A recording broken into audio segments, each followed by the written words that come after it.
money and risking a lot of taxpayer dollars for this. One question I got too for you, Tom. In this year's budget, I think there was like a $20-some thousand capital piece for this, I think. Yeah. And then there was like a 300-something thousand. About $325,000 in operating expenses in the first year. All right, if the rest of the board votes for this, and you guys go ahead,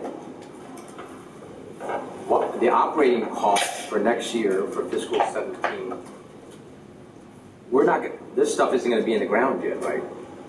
I mean, if you guys say yes, how quickly? Well, assuming if the board passes the project, I'd expect it to probably be in the ground by spring. By next spring.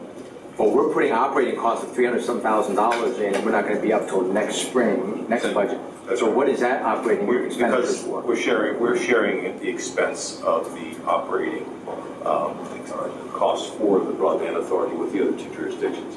So that money for next year, the $300-something thousand will be actually to help them, not us, because we won't be No, on it'd be the share. It's a proportional share of the total operating expense of the broadband authority. That's our Yeah, operating. but I'm saying, we're not operating yet, right? We're not gonna be operating till next spring. Well, there's still the ones that are putting the fiber in the ground. So we're still using their services. Their staff, their contractors, all the things that they would do, we would be using once we get into the ground.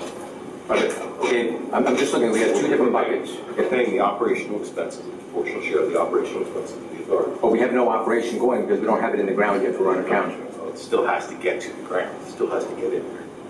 Right, but isn't that the capital piece? Capital is the construction cost. That's Getting it in the ground. That's what it costs to get it. Okay, so the operation piece, the $350,000 that we're putting in the budget this year, and we don't have any fiber in the ground yet, so there's no real operation cost. Are we No, subsidizing? that's not true. There are For Roanoke County. There are operational costs for the broadband authority to exist. Not for the broadband authority, for Roanoke County. We're putting $350,000 in. What are we benefiting, Roanoke County benefiting next year out of that $350,000? Those monies would go to pay for the proportional share of the operating expense of the broadband authority. That's the operating contribution we make to the broadband authority. Okay, but we've not made it before. Right. That's right. But now we're making, I'm just saying, we don't have anything in the ground yet, and we're not gonna have anything in the ground till spring of next year. That's right.